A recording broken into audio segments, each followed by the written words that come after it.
Assalamualaikum warahmatullahi wabarakatuh. Salam budaya. Saudaraku, senang rasanya saya Gigi Sugiono kembali hadir menyapa Anda dalam balutan energi misteri. Kali ini saya akan berpikir tentang karena kutukan bayiku lenyap. Setidaknya hal itu yang dirasakan Rina, gadis yang tinggal di kawasan Wonoayu, Gresik. Wanita muda dengan paras lumayan ini menuturkan pengalamannya. Cerita ini diawali dengan ditolaknya pinangan Jamal oleh ibunya yang bersifat materialistis. Ini dilakukan ibunya untuk menutupi affair dengan pemuda tanggung yang akan menggantikan posisi ayahnya.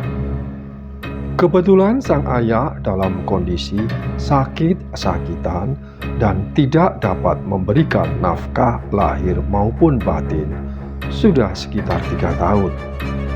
Benar saja, buntut persoalan tersebut berakhir dengan meninggalnya sang ayah. Tapi aneh, seluruh tim dokter menyatakan tidak ada penyakit serius yang diderita. Dan belakangan baru diketahui sebab-sebab kematian ayahnya. Ternyata semua itu hasil perbuatan ibu dan mantan pacarnya yang sengaja mengirimkan santet untuk memuluskan tujuannya. Kelakuan ibu saya benar-benar bejat dan tidak bermoral, tutur Rina. Belakangan baru diketahui penolakan Jamal tersebut dilakukan agar rencana sang ibu untuk menjodohkan Rina dengan Tono berjalan mulus. Meski kedua pemuda tersebut masih sama-sama jadi pengangguran, namun ibunya lebih memilih Tono yang notabene mempunyai warisan tanah yang luas. Alasan ibu waktu itu, ia benar-benar takut jika nanti anaknya menikah dengan Jamal. Lain jika dibanding Tono yang mempunyai jaminan masa depan, harta orang tuanya yang berlimpah. Tambah Rina. Mendengar kabar tersebut, Jamal nekat mendatangi rumah keluarga Rina untuk membuktikan keseriusannya dan berusaha meyakinkan sang ibu. Ia berjanji untuk segera bekerja. Sayang, niat baik Jamal ditanggapi sinis. Untuk membalas sakit hatinya, akhirnya Jamal memilih jalan pintas, mendatangi seorang dukun dan minta guna-guna agar kekasihnya tidak dimiliki orang lain. Keresahan Jamal ini diceritakan pada sahabatnya. Mereka sepakat untuk mencari dukun.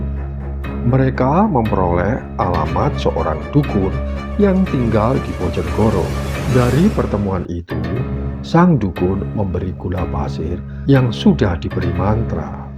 Gula ini dicampur dengan air dan dimasukkan gelas agar diminum Rina. Namun sial, ternyata yang minum air tersebut adalah ayah Rina yang baru pulang dari sawah. Waktu itu kami semua tak ada di rumah. Saya ke rumah teman dan ibu pergi ke pasar. Ketika bawa pulang dan melihat gelas berisi air teh di atas meja makan, langsung saja diminum dan ditengkuknya, ungkap Rini dengan nada lirih. Sehari setelah itu, sang ayah mengalami banyak perubahan. Fisiknya semakin melemah dan tak berdaya. Bahkan merasakan sekujur tubuhnya panas seperti disiram air mendidih. Sayang, rasa sakit ayahnya tersebut tak digubris via keluarga. Mereka sibuk dengan kegiatan sendiri-sendiri. Menginjak hari kedua, warga yang kebetulan lewat dekat sawah menemukan ayahnya tersebut pingsan. Ketika dibopong untuk dibawa ke rumah, orang tersebut merasakan keanehan, sebab ia seperti mengangkat bara api. Terbukti setelah diletakkan di atas kasur di dalam kamarnya, kedua tangan orang tersebut melepuh. Ngeri mas, ngeri. Waktu itu saya melihat orang itu melepuh seperti tersiram air panas. Kenang Rina menggambarkan kejadian aneh tersebut. Meski dikompres dengan air es, tetap saja badan ayah panas sekali. Seolah-olah di dalam tubuhnya menyala api, hingga air dingin tersebut tidak ada pengaruhnya sama sekali. Imbuhnya. Namun rupanya Tuhan berkehendak lain. 2 hari kemudian ayah Rina menghembuskan nafas terakhirnya. Meski berbagai upaya sudah dilakukan, baik medis maupun alternatif, tapi tak satu pun usaha tersebut berhasil. Dan anehnya, setelah penguburan jenazah selesai, salah satu tamu yang juga seorang kiai mendekati Rina. Ia berusaha menghibur dengan nasihat-nasihat sesuai dengan apa yang tertulis dalam Al-Quran. Tanpa diduga semua keluarga, tiba-tiba sang kiai mengatakan, ayahku bukan sakit karena penyakit medis, tetapi akibat kiriman santet dari orang yang sangat mereka kenal. Langsung saja seluruh keluarga Rina menerka Jamal, pemuda yang ditolak mentah-mentah lamarannya oleh sang ibu. Saya nggak ngerti mas, saya nggak ngerti kenapa ia tega berbuat seperti ini, ungkap Rina dengan mata sembah. Dari kejadian itulah tabiat Rina pada Jamal berubah. Ia yang tadinya sangat mencintai, sekarang berbalik menjadi membencinya. Bahkan ketidaksukaan tersebut ia tumpahkan pada sang ibu yang dianggap sebagai penyebabnya. Di depan matanya, sang ibu telah mengucapkan kata-kata kasar hingga Jamal berubah. Saat itu yang paling saya anggap salah adalah ibu mas. Tegas gadis manis tersebut dengan berdelai air mata. Untung saudaranya yang lain berhasil mengingatkan untuk tidak mata gelap dan emosional terhadap orang tuanya sendiri. Ingat Rin, bapak sudah tiada. Jangan menambah kesedihan ibu dengan menyalahkannya terus, ucap Rina menirukan kata-kata kakaknya waktu itu. Seiring dengan bertambahnya waktu, sedikit demi sedikit Rina dapat melupakan peristiwa tragis yang dialami ayahnya. Meski di dalam hati kecilnya masih menyimpan kenangan yang teramat dalam dan tak bisa melupakan semua. Sebulan kemudian ia terpaksa duduk di kursi pelaminan dengan jejaka pilihan ibunya, Toro. Acara yang digelar besar-besaran selama 3 hari, 3 malam pun digelar. Hal ini memang diinginkan pihak keluarga Toro yang tergolong kaya raya. Apalagi ia adalah anak tunggal. Bahkan ayah dan ibu mertua Rina menganjurkan untuk mengadakan bulan madu di luar kota selama sebulan.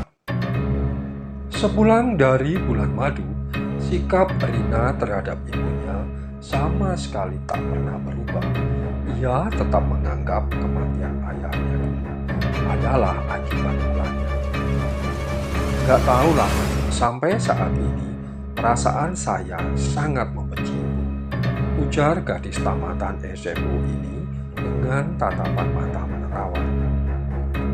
Namun setelah 100 hari sang ayah, Rina dan seluruh anggota keluarga heboh dengan keputusan yang dibuat ibunya. Ia berniat kawin dengan pemuda tanggung kampungnya. Saya nggak habis pikir dengan tindakan ibu yang dalam ini.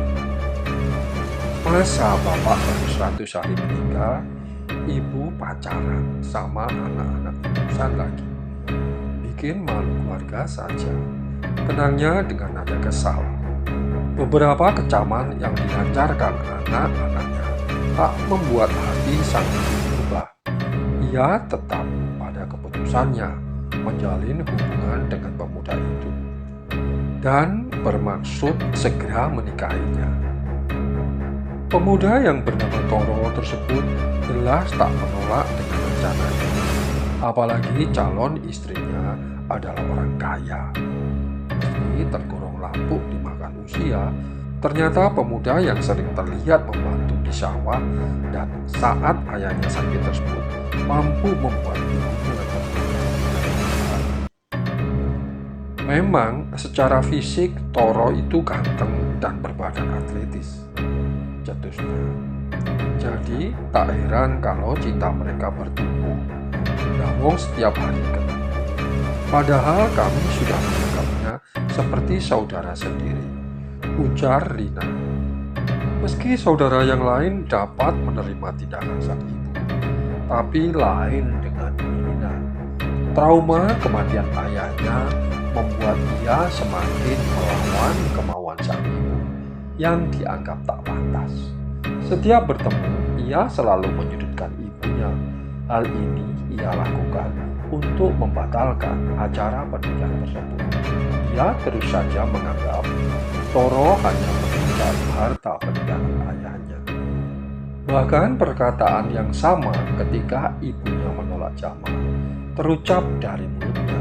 Dengan yang itu, Rina merasa puas telah membalas dendam kesengsaraan ayahnya.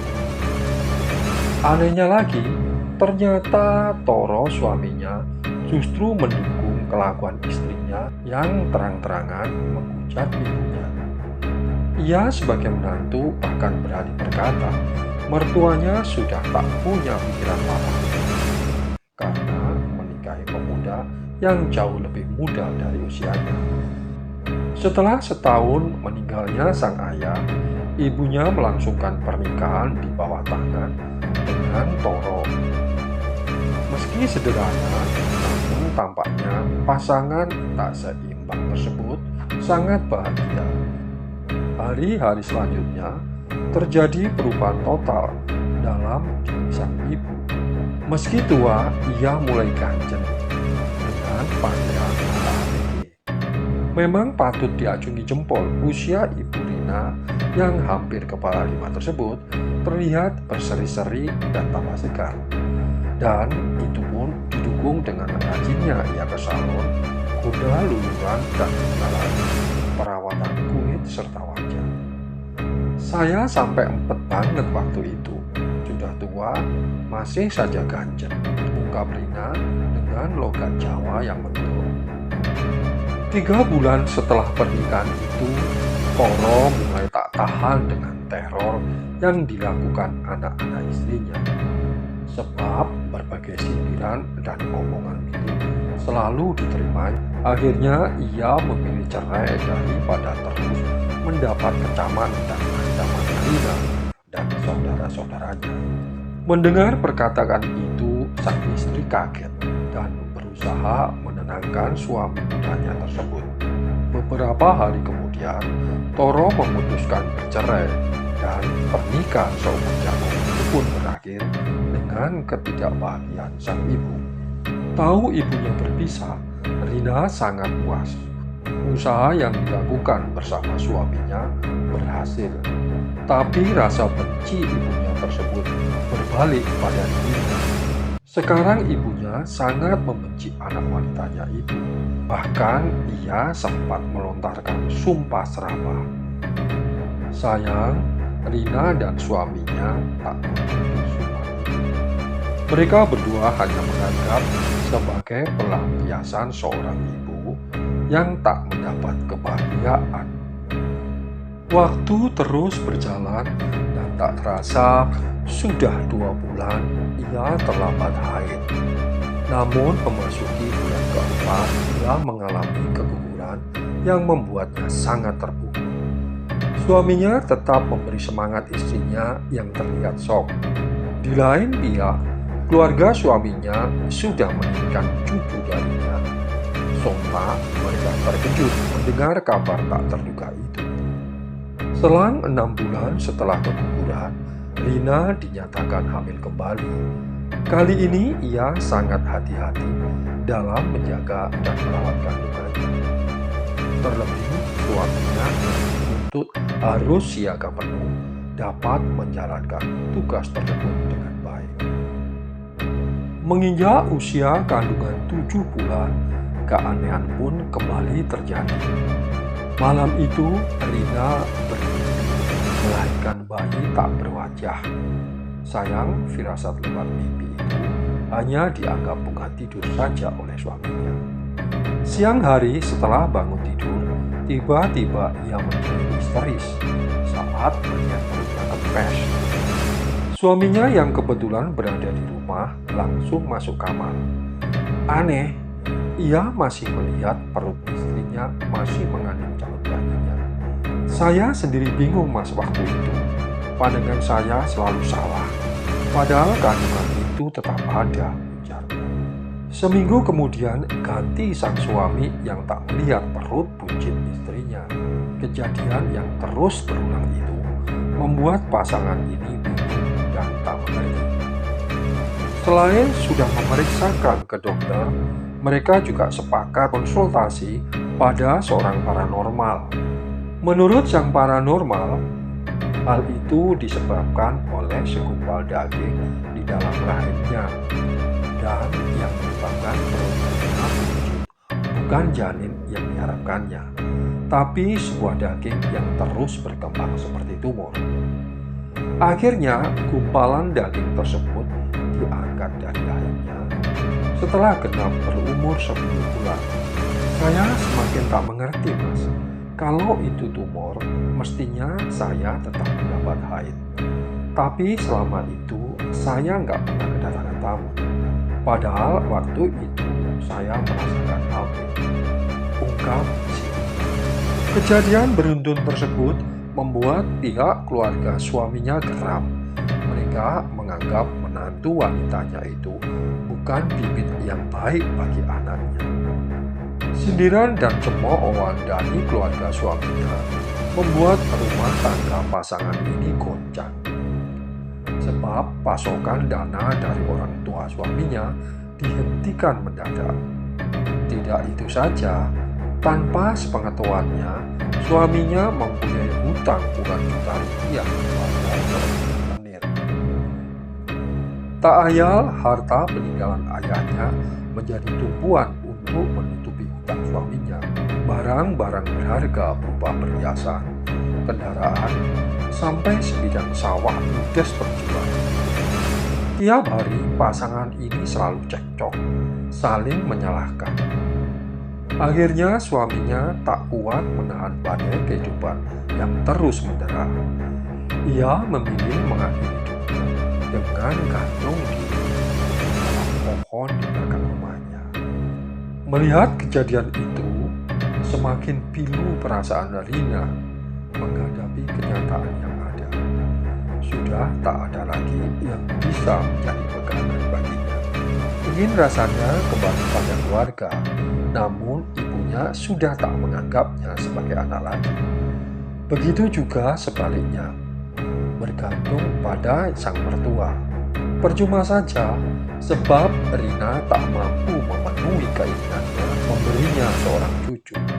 Saat itu terlintas di pikirannya untuk bunuh diri menyusul suaminya.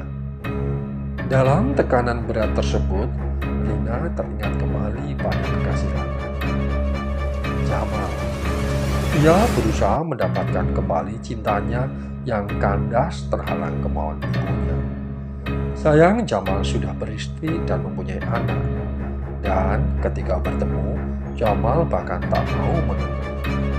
Tapi setelah dipaksa sang istri, ia bersedia meski selalu membuang muka.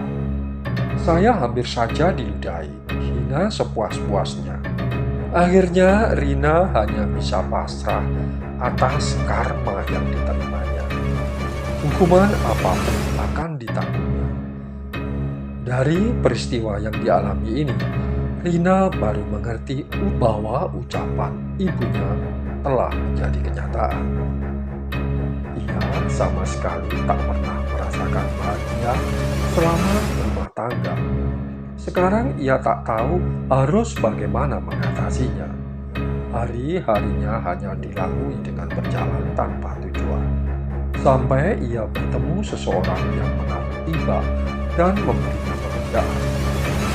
"Saya kualat terhadap ibu, Mas," benar kata orang-orang tua itu. Orang paling sakti di dunia itu adalah ibu. Apapun yang terlontar dari mulutnya pasti menjadi kenyataan. Saya nggak mengerti sampai kapan ibu mau memaafkan saya. Akunya dengan berlinang air mata. Saudaraku, meskipun kamu pandai membelah laut dan angkasa, namun bila kamu lupa dengan orang tuamu, kamu tidak akan pernah mendapatkan surga. Akhirnya saya, Gigi Sugiono, mohon pamit. Semoga apa yang sudah saya sampaikan menjadi ilustrasi dalam perjalanan hidup Anda. Terima kasih. Wassalamualaikum warahmatullahi wabarakatuh. Salam budaya.